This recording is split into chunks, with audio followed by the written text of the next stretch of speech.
Okay, guys. So this morning, I thought I was going to have a special bonus for you guys, where I was going to broadcast live from the Never Step Into a Bank boot camp.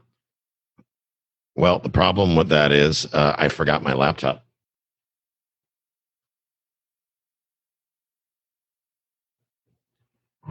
Mike, how's that for volume?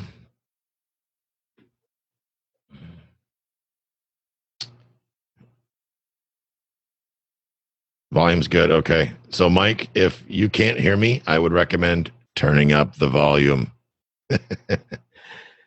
Not sure what kind of device you're on, Mike, but check the volume settings on your side because I'm putting it out as much as I possibly can without over modulating it. So it's about the best I can do.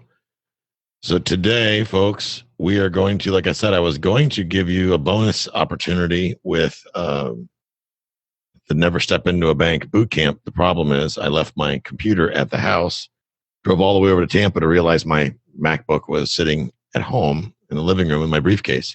So that said, I had to turn around, drop my assistant off there with Larry, and turn around and head all the way back home, which I'm back here at the studio to go ahead and get you guys on time. So I apologize. We could not be doing that. But if you have not liked my Facebook page for my podcast, I would recommend doing that. Go into Facebook and type in Cash Flow Guys Podcast. Make sure you like that page because I'm going to try to go live again this afternoon in that page and stream some of the Never Step Into a Bank bootcamp to help you guys out a little bit, give you some free opportunities to see there with Larry and whatnot. This morning, we're going to talk about negotiations. I'm going to dive a little bit into negotiations, and then we'll hit some Q&A and whatnot from there. Now, for those of you that are new, my name is Tyler Sheff. I am the host of the Cash Flow Guys podcast, and I want to welcome you to the show, first of all. We hope that you get value out of this, and it's what keeps this going, guys, is if you ask questions. I mean, I'm going to throw a lot of stuff out there at you. Feel free to ask questions. If you look below, if you are on the Zoom session right now, you click on Q&A, and that will allow you to ask all the questions you want to ask. And then I will do my best to answer them as they come in. Now, what I'm doing, if I've got the slideshow up, I just kind of ask that you hold the questions until I get through the little presentation there. Once I get through that presentation, then I'll be able to answer all the questions that you guys have, or at least I will try to get all of them. But good morning. Like I said, for those of you that are new, my name is Tyler Sheff. I'm the host of the Cash Flow Guys podcast. What this is about, this is called Coffee with the Cash Flow Guys. My intent here is to help demystify real estate investing or real estate in general, because the bottom line is nothing that we do in real estate is rocket science. People tend to try to make it rocket science, but it's not. There's gurus out there that'll charge you $50,000, $100,000, $150,000 to learn what myself and people I know will teach you for free or close to free. So the key here is that you have to figure out first what you don't know. And I recommend everybody start with books. And once you get started with reading a couple books, that's going to bring questions. As those questions come up, get out there and don't be afraid to ask the questions. You don't have to pay $50,000 to get your questions answered. I mean, you could save money by hiring an attorney to be your full-time bitch and still spend less than $50,000. So think about that. I am a little outside of the box. You may find those of you that are sweet, gentle flowers. If you are easily offended, if you found yourself protesting recently, you probably are not going to enjoy this show. It would be a good idea to go ahead and turn it off now. I am not political. I could care less about politics. I think all politicians are useless. I don't care who they are. None of them are any good. I think they're all useless. I'm a realist. I believe in things being like they, I tell it like it is. I call it like I see it, and I have a no bullshit format. The people that are fans of my podcast, the Cash Flow Guys podcast, I believe they appreciate that. That's the feedback that I get from my audience, is they appreciate the fact that I'm not going to blow smoke up your ass. I'm going to tell you like it is. If you're easily offended, turn it off now, because I guarantee you're going to get offended. If you are a real estate agent, I suggest that you listen, but I will probably make some snide jokes because I think there's a lot of good agents out there, and I think there's a lot of bad agents out there. I am a licensed agent in the state of Florida. And I feel to some degree that entitles me to poke fun at realtors because I are one. That said, this is not for the weak-willed. If you are a gentle flower, there are groups you can join where everybody will tell you that it's sweet and cuddly, and they'll pat you on the fanny and tell you that you're number one. And that's not me. I am right to the point. I'm not going to baffle you with bullshit. That's just not how I play. So that said, it is, what is today? My goodness, today is February 17th. I hope you guys had a great Valentine's Day. I've just checked. Everything seems to be working on my end. And again, if you have questions, make sure you type them in the Q&A box, and I will get to them one at a time. So there you go. Mike, good. Go grab your headphones if you don't have them. That's right. My voice does not translate well. I am one of those guys that cannot yell very well. I tend to make, little dogs pee and things like that when I do raise my voice, but it's my curse. What can I tell you? So today the topic is, let me get the screen sharing going. Negotiations. First of all, negotiations. So we are going to talk about negotiations. Let me see here. For those of you on Periscope, let's see if I can get the screen flowing. There we go.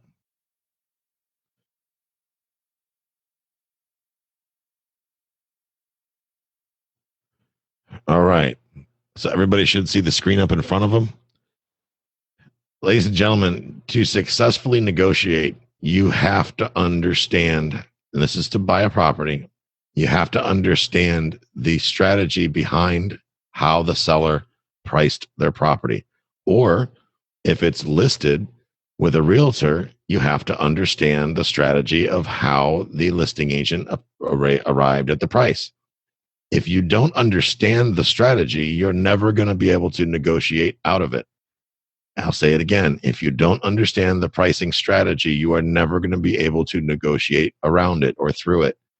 And people will say, well, how do you understand what the strategy is? Well, you open up your mouth and you ask the questions. Hey, how do I learn more about how you come up with the pricing? Now, the way you say it is going to have a big impact on the response that you get. That said, if you say, how in the hell did you come up with that price? Well, you're going to get a response conducive to that type of reaction.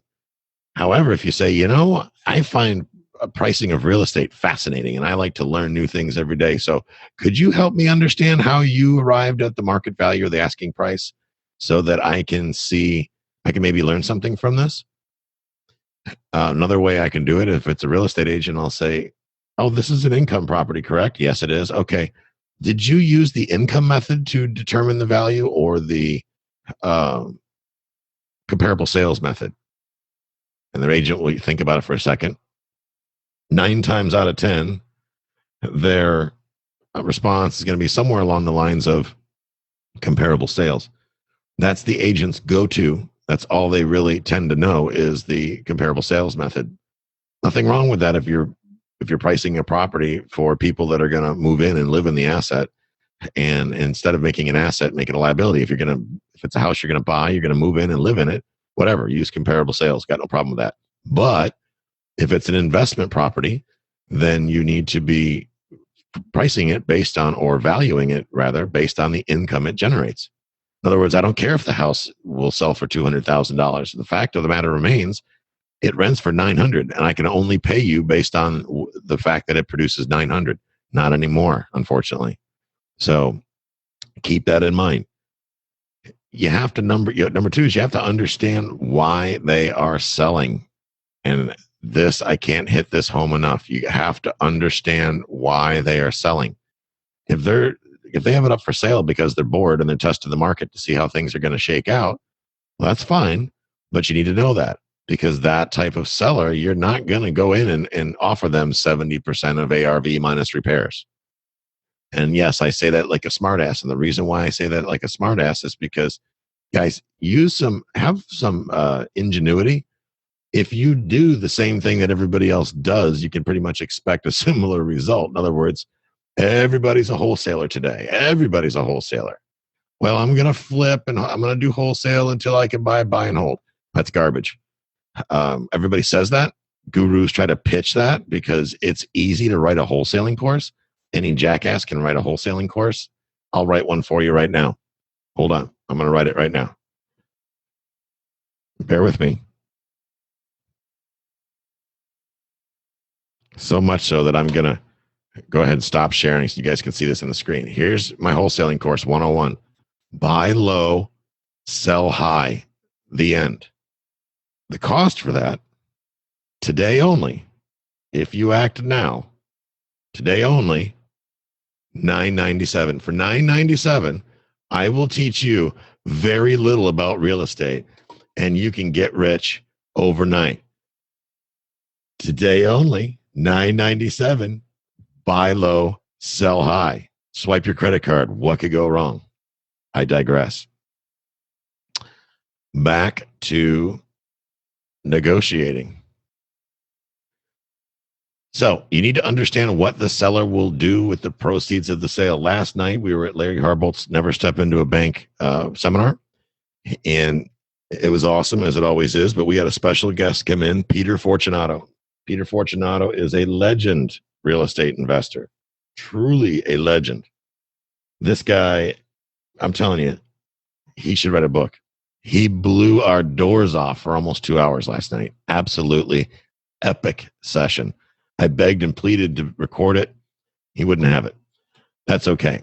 But I came away, and guys, I've been doing this 18 years now. I came away with more information in that 2 hours last night than, oh God. I'm really happy that the people, especially the people from the kingdom, showed up down there to that event so they could take advantage of that, because those people are getting out of the rat race this year. If they take half of the action that they were given in that 2 hour block last night, or any of the action that they take when they learn from Larry this weekend, they're going to be out of the rat race this year. Everybody else is going to be trying to wholesale. Meanwhile, these folks are going to be acquiring assets. Pete Fortunato says it takes 5 to 15 houses to be financially free. And Pete does not believe in paying cash. He does not use bank mortgages. Pete has to understand why the seller, or what the seller plans to do with the proceeds of the sale. That's absolutely critical information.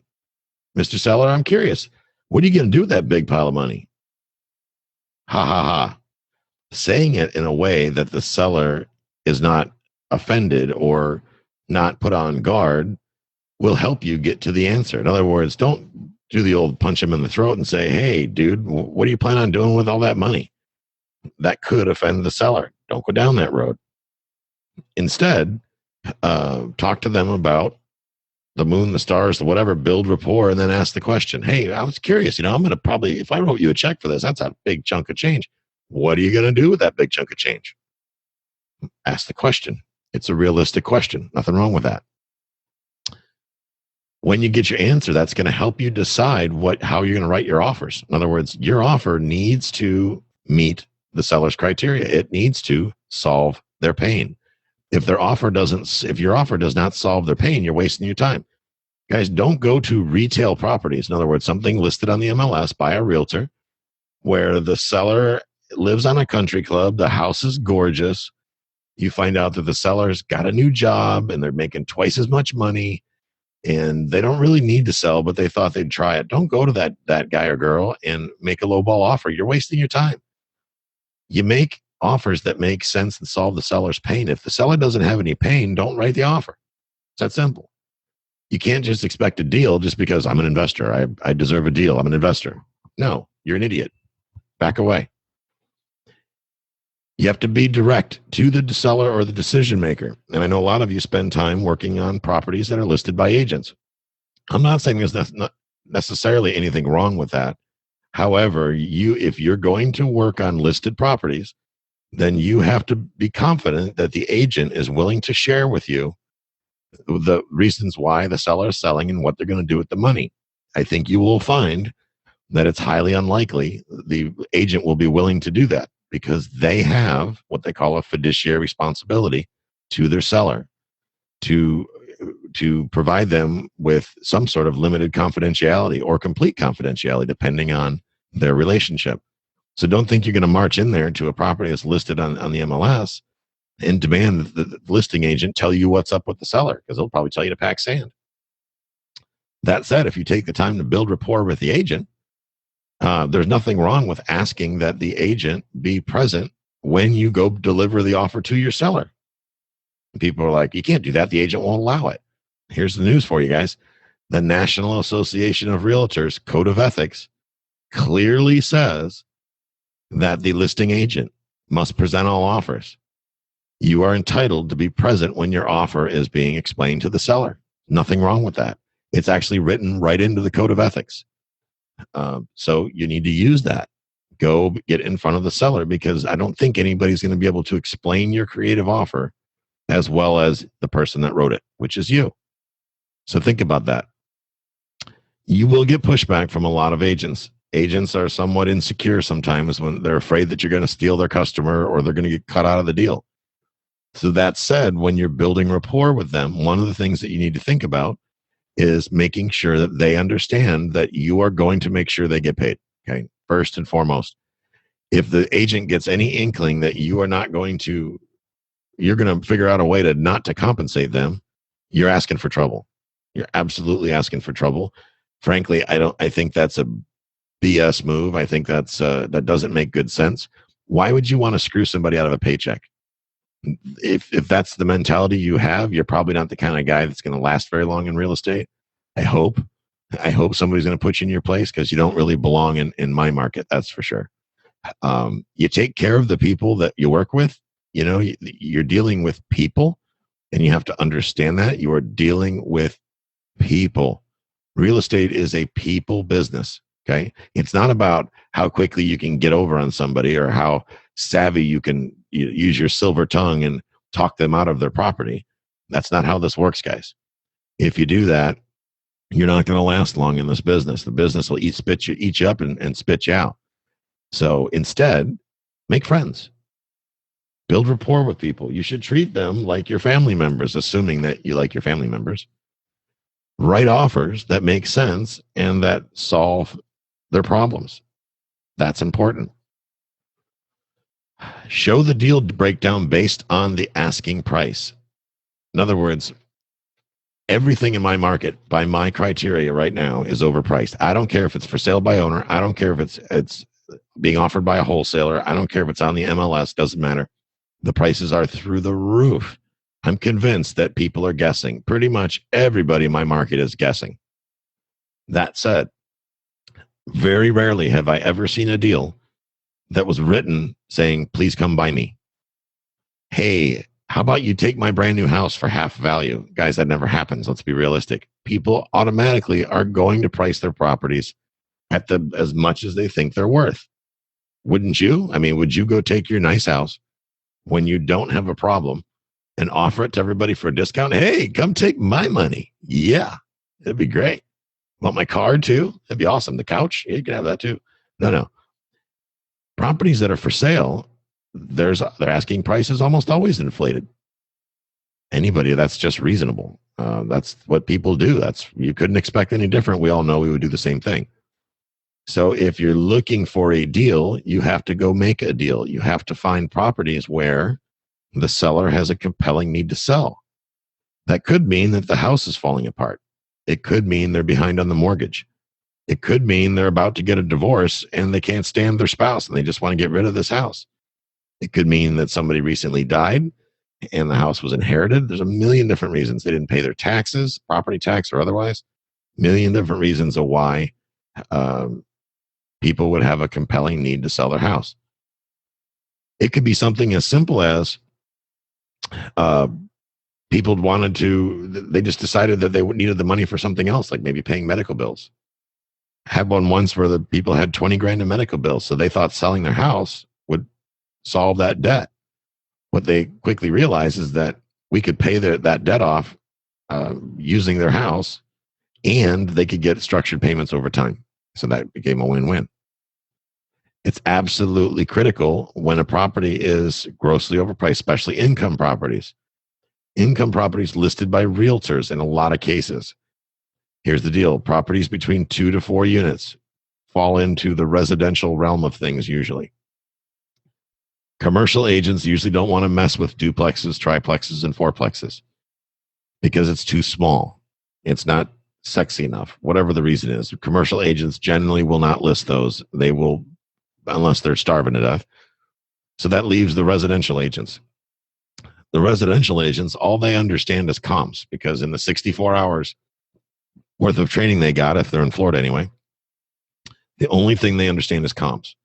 So that said, they're going to price it based on comps, not based on the income method. So we automatically know going in, the property is probably either grossly overpriced or grossly underpriced.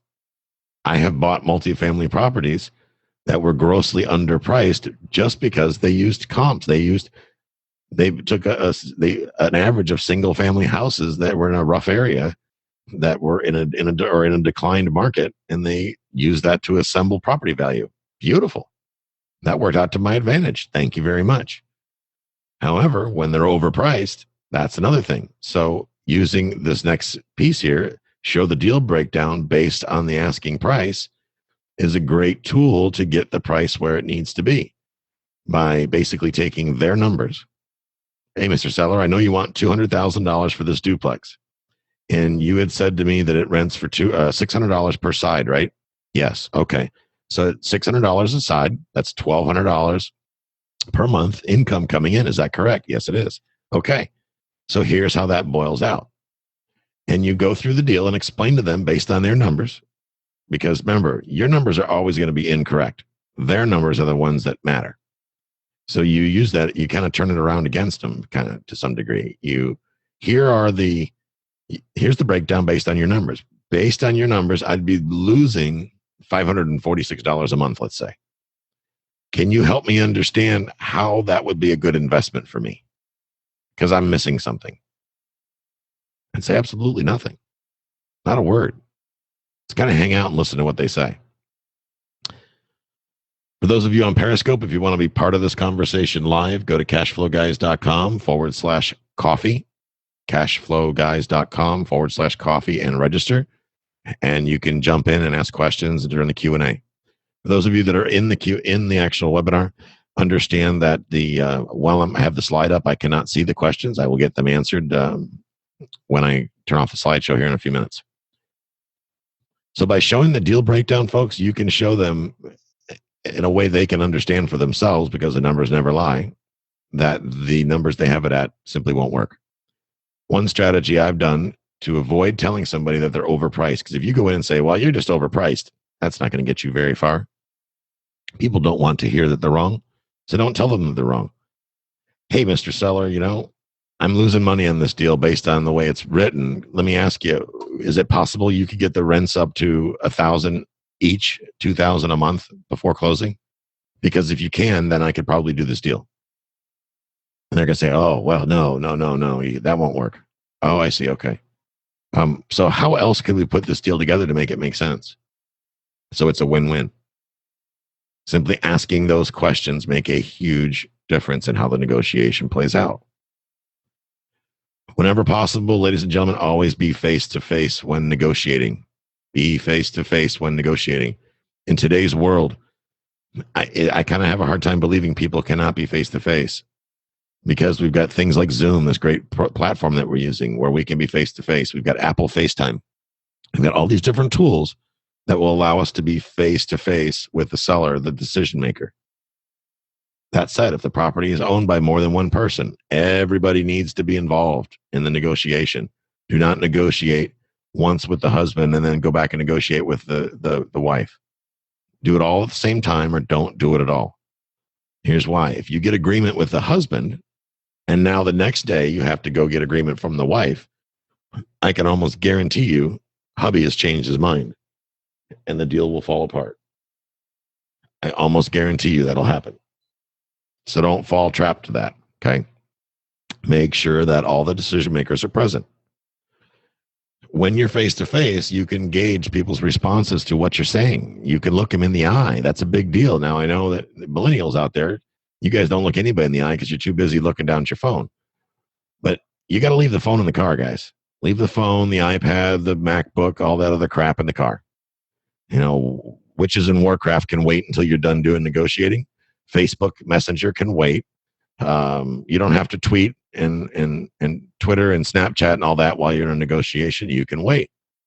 Be face to face, knee to knee, like Larry Harbolt says, sitting at the kitchen table, having conversations with people. That's how you're building rapport. Using Skype or Zoom is a great way to work with out-of-state sellers. Again, you're going to have a hard time convincing me that there's any reason why you cannot be face-to-face. I really have a hard time believing that you cannot be face-to-face, except for the fact that you are scared of confrontation. And when you're scared of the confrontation, well, guess what? You're not going to get very far. If you can't be face-to-face, you're never going to get that know, like, and trust. I cannot begin to tell you how important that know, like, and trust is. That is absolutely critical to your success. Because if you're hiding behind something and you're just not willing to look people in the eye, you're not going to get very far. See, anybody can throw out numbers. But unless you plan on paying full price, you could pretty much guarantee that without getting the know, like, and trust, the sellers they're not going to take any other number except for the highest one. Now, as an investor, probably yours is not going to be the highest one. If I had to guess, I believe that would be the case. You're not going to be the highest one. During one of our next sessions, I see your thing there, Jocelyn. We're going to talk about the 4 personality types. We're not going to do that today, but we will do that another time. And I want to reiterate the fact, guys, do not negotiate over text message or email. This includes Facebook Messenger, Facebook, any other type of messaging software, Snapchat. Guys, don't do it. That's not building rapport. That's not going to get you very far. Okay? It's absolutely not going to get you very far. You may think that it's going to get you places. You may think that people are going to respond to that, and they very well may, but I guarantee you at some point, somebody's going to misunderstand what you say in a text. You're going to piss them off, and you're going to lose the opportunity. Don't put yourself out there to do that. Larry Harbolt says, leave your technology in the car, and I couldn't agree more. And I get it. It's hard, but I have to do it. I leave my technology in the car. And yeah, I don't even take a calculator. The reason being is I've got Larry's loan constants, and I use Larry Harbolt's loan constants sheet to help me understand what my mortgage payments are going to be. It's basically a chart. And I give it to the seller and have them look up the numbers, because when the sellers look up the numbers are correct. Keep that in mind. When the sellers look up the numbers and they're putting down the numbers are correct. If your numbers come out, well, they're probably going to be suspect. Oopsie. Sorry, guys, got carried away with the slides here.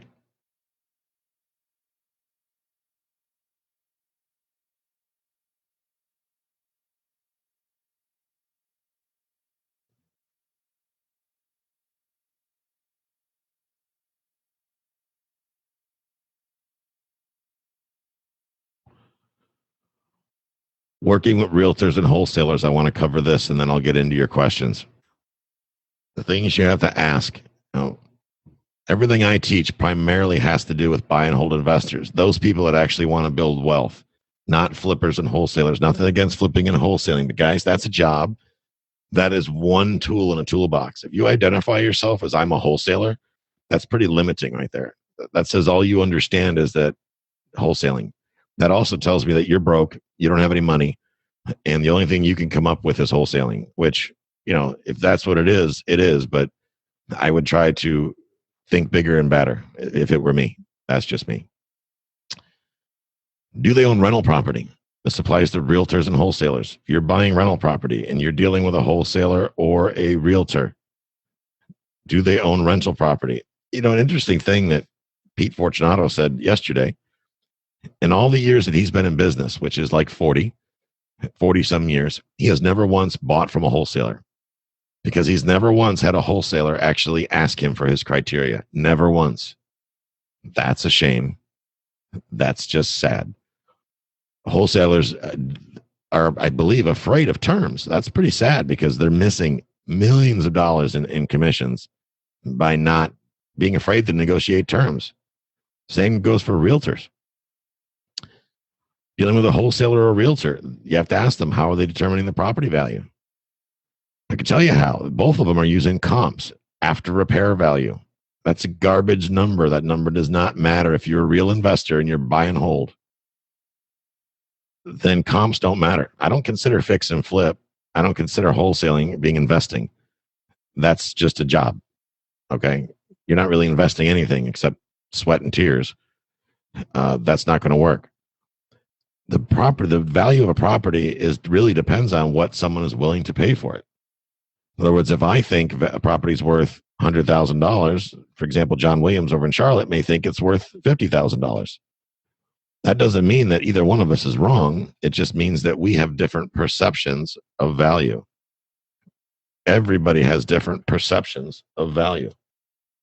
So that does not mean that the other party is wrong. They can absolutely be 100% correct. They just have a different opinion. And Pete Fortunato says that value is subjective. One of the things that he asked is, why would you ever want to sell a beautiful house like this? And Pete also says something that I wrote down yesterday. It said, value has nothing to do with math. It has to do with people. Man, that's a powerful statement. Think about that.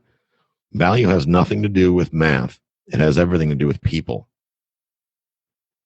So if you have three investors look at the same property, one's a rehabber, one's a wholesaler, and the other one's a buy and hold investor, they're all going to come up with different opinions of value based on what they're going to do with the property. You put a retail buyer into the mix, they're going to have a different opinion of value. You got to think about, does your realtor or wholesaler think in piles or streams? Piles or streams? I think it's streams. I can't stand piles. And what I'm talking about with piles or streams is cash. If your realtor is living paycheck to paycheck or closing to closing, they're probably just motivated to make sure that you close. And that's it. I get that. Nothing wrong with that. I've been in places like that in the past. Same with wholesalers. Wholesalers, they're just looking for the next closing. They're no different than the realtors, really. So think about that for a minute. They're just trying to get to the next closing. That's all they're focused on. And it is what it is. All they have is a job, so you can really expect no different. But if they think in streams, or if you can get them on board with thinking about streams, then you can compensate them better, number one, than what they make now. You can help them have a better quality of life. And maybe you can teach them how to negotiate terms on your behalf. Or maybe they already know how, but maybe they've been keeping all those properties for themselves. So maybe if you come up with a way to pay them more than what they're used to getting and show them where they can get a stream of income over time, they may do a better job for you. You call me up tomorrow and say, Tyler, I'll give you $10,000 to sell me a duplex. I may or may not pay attention because $10,000 does not excite me. But if you call me and say, I'll give you $100 a month for the next however long, I'll be much more excited on that, especially because I can almost guarantee you that $100 a month is going to add up to a lot more than 10 grand. So I would much rather have smaller payments over time. You should be taking the time to educate your realtor and wholesaler about your criteria. Don't be that guy or that girl that says, hey, if you get any great deals, let me know.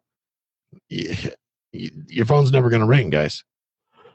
What are you looking for? What's a great deal for you? Oh, anything in Tampa. Tampa's a big town. What about Tampa? Well, anything in Charlotte, North Carolina. Okay, what's your price point? Oh, up to $250,000. Oh, okay. So here's a $5,000 mobile home. What's they going to say? Well, I don't want that. Okay, so let's drill it down a little more. Houses between 100 and 200,000 that when you fix them up, you'll be able to make a 20% profit on, let's say, or 10% profit, whatever it winds up being. Be realistic with your criteria. Know what you need to get paid. Number one, what you need to get paid, and number two, know how the person you're selling to is going to get paid. What's in it for them? Okay. Look up at number 4. How are they paid? One fee or seller's proceeds. Think about that with a realtor or wholesaler. How do they make their money? If they make their money on whatever you end up paying for the property, well, they're not working for you guys. They're working for the seller. Make it neutral. take their fee out of the mix by simply offering them some sort of compensation plan that is attractive to them, taking responsibility to make sure that wholesaler or realtor is getting paid. Now they're a little more neutral and probably going to lean a little bit more your direction. Is that reasonable? Of course it is. Think about that. If you look at the bottom of the slide, it clearly says you do not need to be a cash buyer only to buy from a wholesaler. Okay? Wholesalers do this all the time. I'm looking for cash buyers. Cash buyer, cash buyer, cash buyer. That's garbage. Stop saying that. You don't need cash buyers if you're a wholesaler. You need people that can identify opportunity, that understand their own investor identity, their criteria, and it doesn't matter how they pay. Okay? Because here's the deal. You can make a hell of a lot more money wholesaling pretty houses than you ever can wholesaling crappy houses. So don't do what every other jackass in town does. Be different. Learn something different. Try a different way of doing things. It's like double closing. You don't need to double close, guys. If you're that much of a chicken shit that you're afraid of people seeing what you make, then you probably don't belong in the business anyway. I know somebody probably got butthurt when I said that, but you guys will get over it. Bottom line is, guys, you don't need to double close. And don't take the advice of call a title company and see if they'll double close. I can tell you 9 times out of 10, the answer is going to be no. You should be proud of what you're doing. Bring value to the marketplace and just assign the things. That helps you as far as the title insurance is provided, number one, that you can make sure that the buyer gets good title insurance. Go ahead and sell a buyer a property where there's issues with the title insurance and the title, and see how many hot properties they buy from you after the fact. I got a wholesaler right now that's trying to sell me a property in Memphis, and he took no responsibility for the title. And I said, well, I can tell you right now by looking in public records, this house was in a foreclosure a couple of years back. So here's the deal. If I buy this property and I find out there's something wrong with the title, I'm going to sue the living hell out of you. How you like that? He got all quiet. Amazing. See, he's only concerned about the $3,500 or $5,000 he's trying to make off the property. He could give two shits about me or my team. He's just going to run me down the road. So be careful. These people are not out there looking out for you. They're looking out for their own wallet. I'm not saying that to be negative, I'm saying that to be realistic. That's a fact. John asked, how would one transition a conversation from I'm getting a bank loan to is there a reason why you would not take payments for your equity? Let's see here. Hang on one second. Let me stop the screen share. When going through the numbers with them, there's always a debt service number in there to start with. Let me read that again. Maybe I didn't get it. I'm interested in, bear with me one second.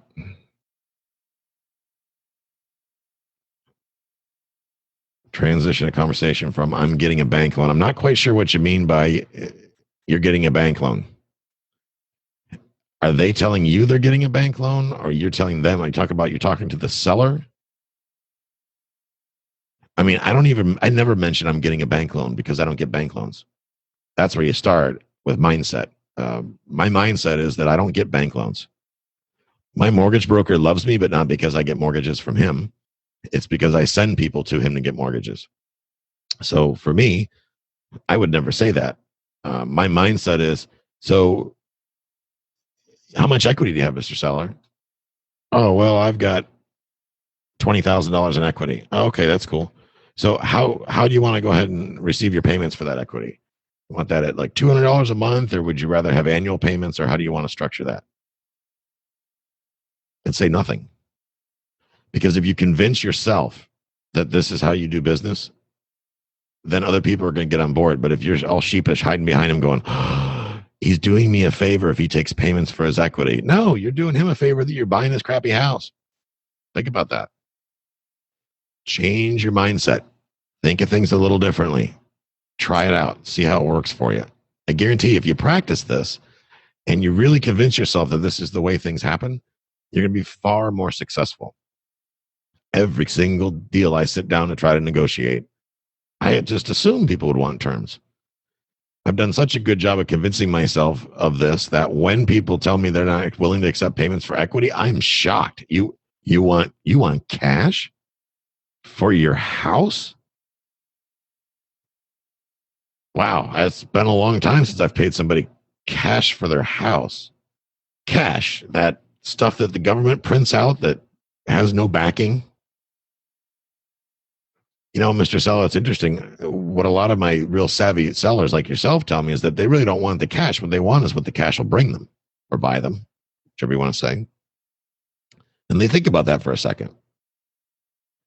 Because remember, if you're talking all the time, they don't have a chance to think. So when you say something like that, that's somewhat compelling, shut your mouth. You know, Mr. Seller, a lot of my savvy buyers, savvy sellers tell me that they don't really want the cash. They want what the cash will bring them. Don't say a word. Let them talk next. Silence, as you just heard, is a little uncomfortable. If I sat here and just looked at you,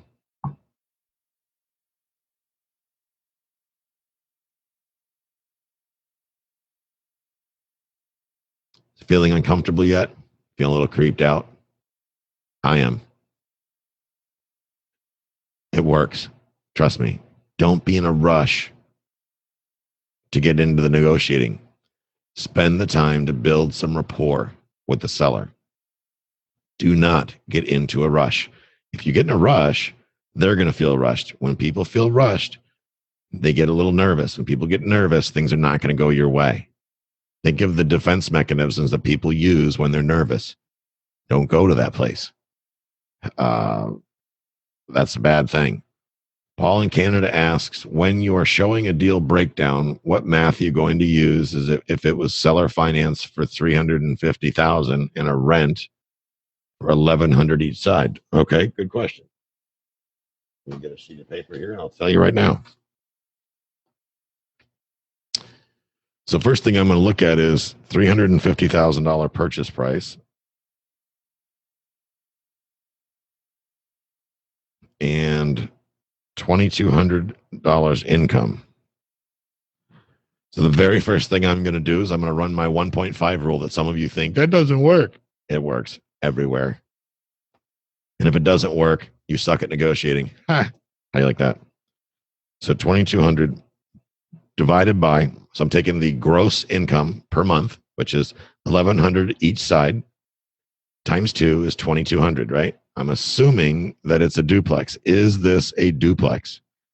Now, Paul said each side, so I'm going to try to apply some logic and see what he says. Okay. Paul says, yes, it's a duplex. So 2,200 divided by 1.5%.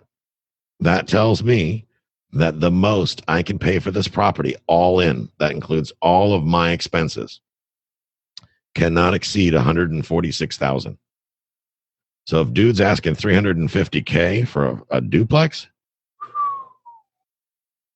a lot of money. So I could at this point say, Paul, have you lost your mind? Are you smoking crack?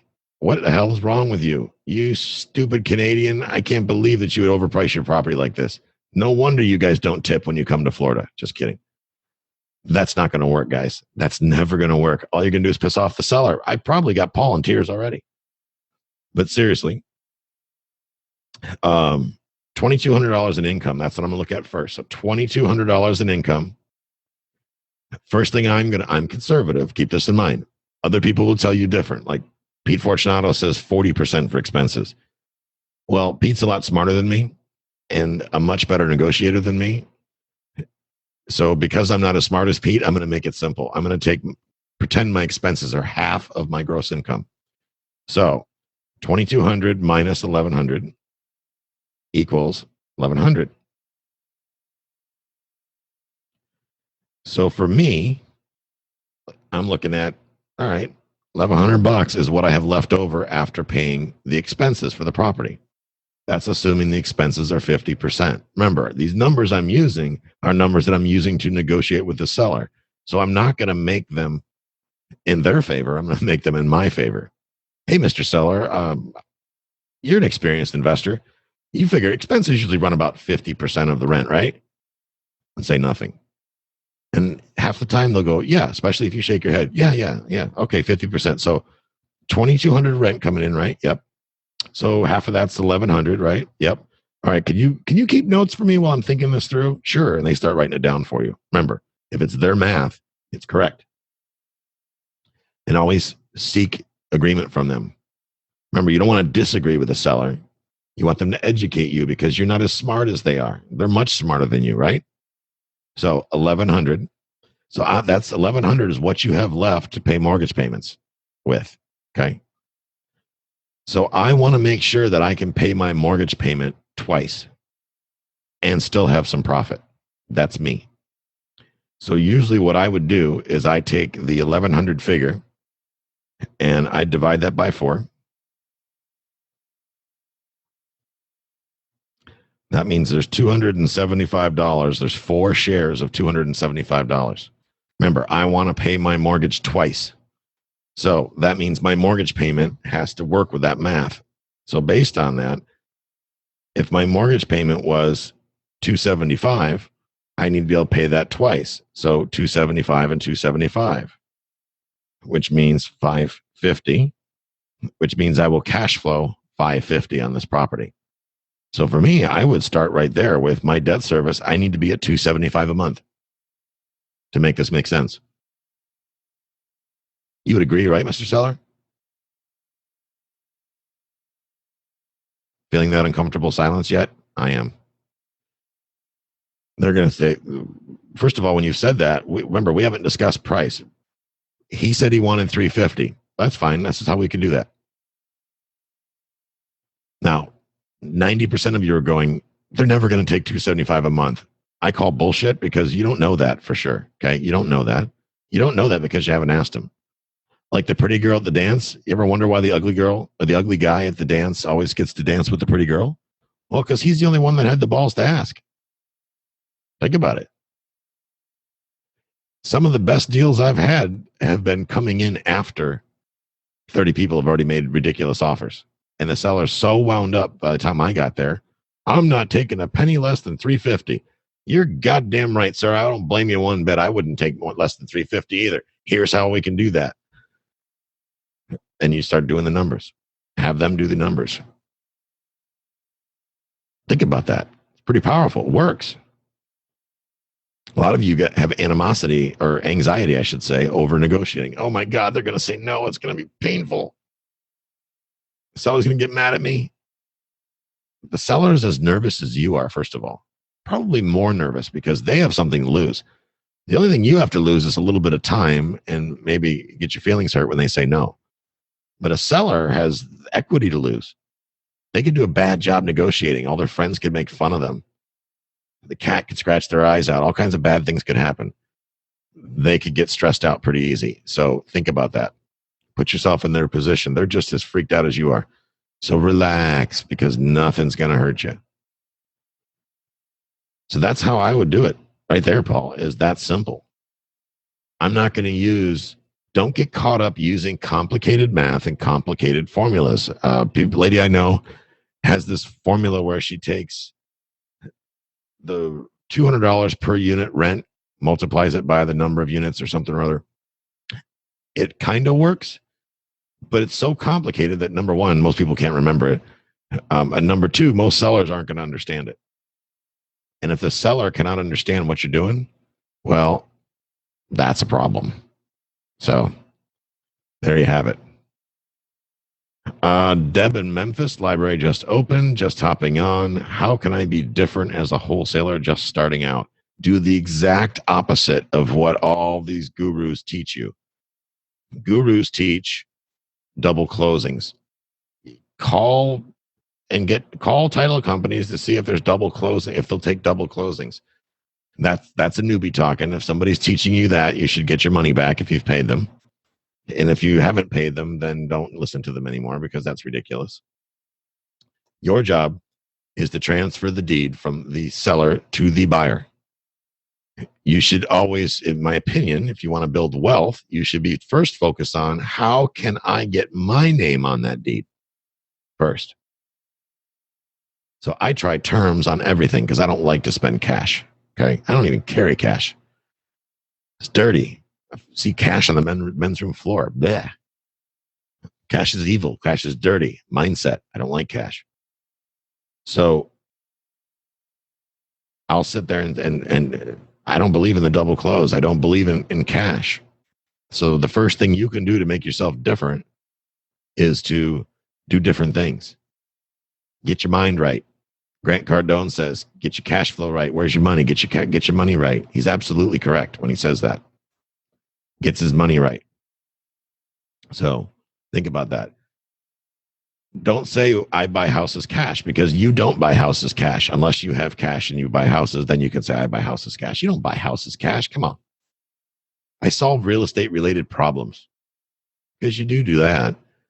Don't bullshit people. If you bullshit people, they're going to know, they're going to find out, and then they're going to be the ones crying in their milk. That's not going to work for you.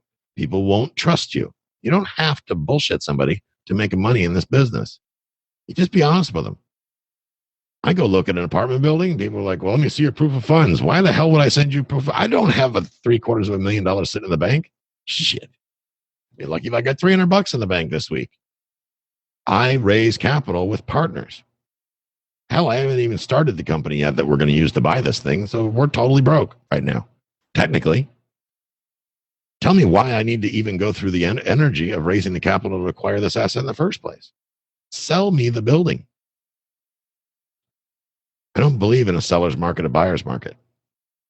I'm here to think about acquiring this asset. Is it something that you might consider selling if we could come up with terms that make sense?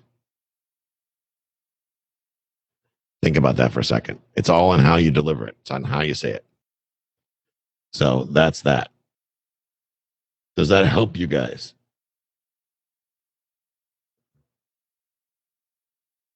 Always think in math, guys. Don't think in money. When you think in money, it gets emotional. Okay? Don't get all wrapped up with emotions. That'll eat you alive every time. Good. I'm glad you found some value. All right. I believe that's what I've got for you guys today. Any questions before we log off? Got about 8 minutes, and then I got to get my butt over to Tampa where I belong, because I'm supposed to already be there. Actually, I shouldn't even be talking today. I should have been having you guys listen to Larry. My bad. As soon as I get the streaming set up and I get over to Tampa, if you are on my Facebook page for my podcast, that is the Cashflow Guys podcast page. That's where I'm going to be streaming today. Cashflow Guys podcast page. And I'm going to be streaming on the Real Deal podcast page. So here's your first lesson in taking instructions. If you want to listen to Larry teach for free, be sure that you've liked the page for Cashflow Guys podcast and the Real Deal podcast. Also, make sure you have registered with me and you are on my email list, cashflowguys.com/register. If you're not on my list, you're not going to get the notification that I'm going to send out of where I'm streaming. Okay? So there you have it. Paul, I'm not sure what you mean by the $250, but I'd be willing to do that until the other is paid. If you've got your audio, I can bring you up as a panelist if you got your mic set. Bear with me 1 second. Go ahead and accept that.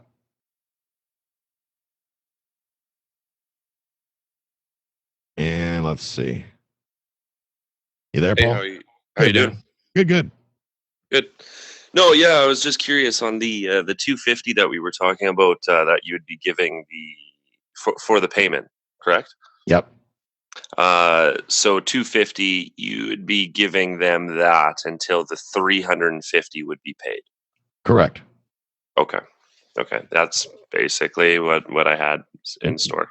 When you say $250 a month till paid, essentially what you're saying, and I probably shouldn't tell you this because it'll derail you, but I'm going to tell you anyway. Don't let it derail you. You don't necessarily need to go into the great details, because you're not a banker, about the interest versus not interest. When somebody asks for interest, you need to be surprised. Okay, $250 a month until paid. Does that make sense, Mr. Seller? What about my interest? Okay, well, I could give you interest, but so you want $250 including interest? Yeah.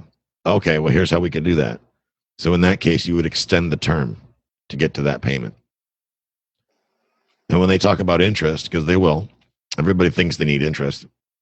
Well, that's fine, interest. So let me ask you, if I wrote you a check for this house, would you put the money in your savings account? Yep. Okay. And what's your savings? What's the bank going to pay you in interest? And they'll come up with a figure, 0.75, 0.5, 1%, whatever. Right. Okay. So if I double that, would that make sense? If I give you double what the bank would do? Oh yeah. Okay. So then 2%. Yeah. And then I'll extend the term out longer to keep the payment at 250 because we just got done explaining to him that the asset can only afford to pay 250. Because you see, with an investment property, it doesn't matter what Paul from Canada can pay. What matters is what the asset can pay. Right. Because if you're going to pay for the property, then you should be moving into it. Does that make sense? Yeah. No, it makes sense. I think these people would die before I have it paid off, though. They have descendants, right? Right. I've got notes out there that far exceed the life expectancy of the person that holds them. And the reason why they agreed to it is because they don't need the money to begin with. Right now, they don't want to pay the taxes on it. So it makes more sense for them to take the payments over time. And then when they die, pass that payment on to their heirs. I bet you that their son or daughter would just love to have structured payments coming in every month. Right? That's perfect. Yeah, that's awesome. There you go. Thanks. Does that help you? Cheers. No, that's awesome. Thank you. All right, brother. Have a good one. We're going to wrap up here in just a minute. You too. Thanks. All right.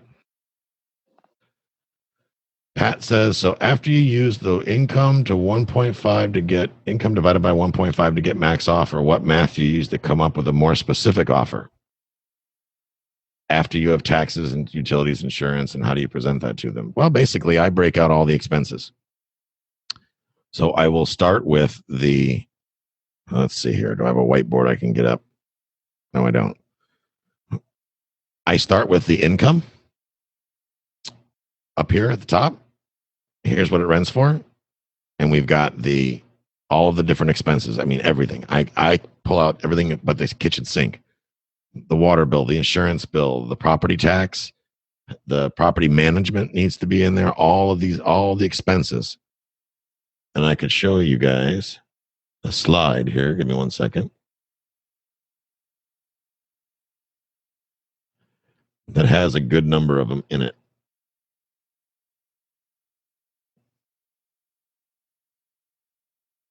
Here we go. Let me screen share with you.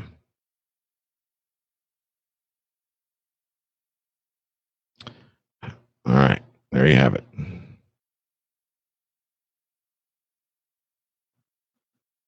All right. So you guys, Periscope should see it as well.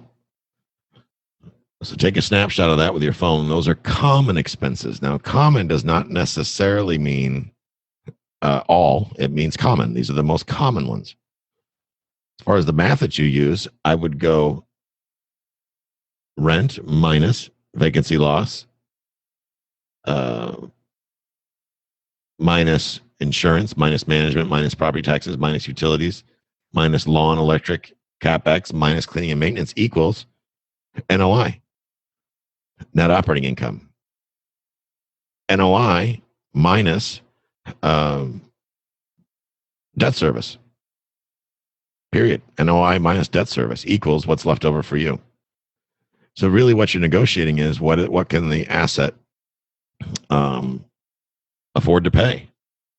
Doesn't matter what Pat can afford to pay. What can the asset afford to pay?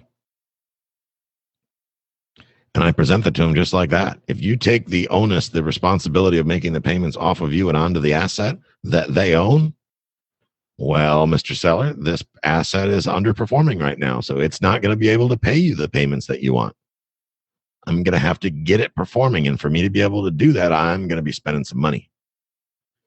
So if I'm spending some money, that means I can't give it to you, can I? Now, we can structure it to where you spend the money to get it performing like that. In that case, I'll give you the money. But we got to get it there first, right?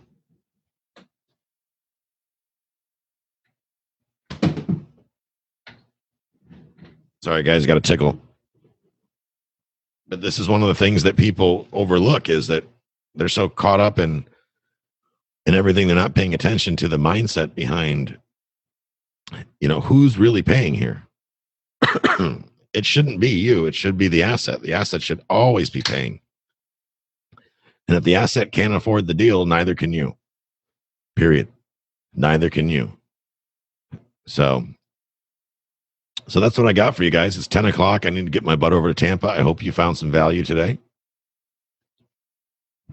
If you think it was worth investing your time, tell your friends. Have them go to cashflowguys.com. I'll type it in the chat. /coffee. Cashflowguys.com /coffee. Tell anybody you know this call is open to the public. You got a wholesaler out there that's making a fool of themselves, saying that they buy houses with cash and they don't got no damn cash. Get them on the call. I mean, someone tried to justify to me that's a good way of doing business. That's a bullshit way of doing business. You don't need to lie to people to make a living. Okay? You don't have to steal from people to make a living. You don't have to riot in the streets to get people's attention. Like I threw that in there. Anyway. All right, guys, do honest business, make cash flow. Try to buy everything that you get your hands on that makes sense first. If you can't or don't want to buy it, and when I mean can't buy it, because it's not in your criteria, not because you don't have the money. Don't ever tell me you don't have the money for something. That's a bunch of garbage. I don't have the money for anything I buy, period. Get your mind in the right mindset. Get your mind right. Get your mind right, everything else will go right. Ladies and gentlemen, have a great weekend and make some money. Learn to earn. Have a great day.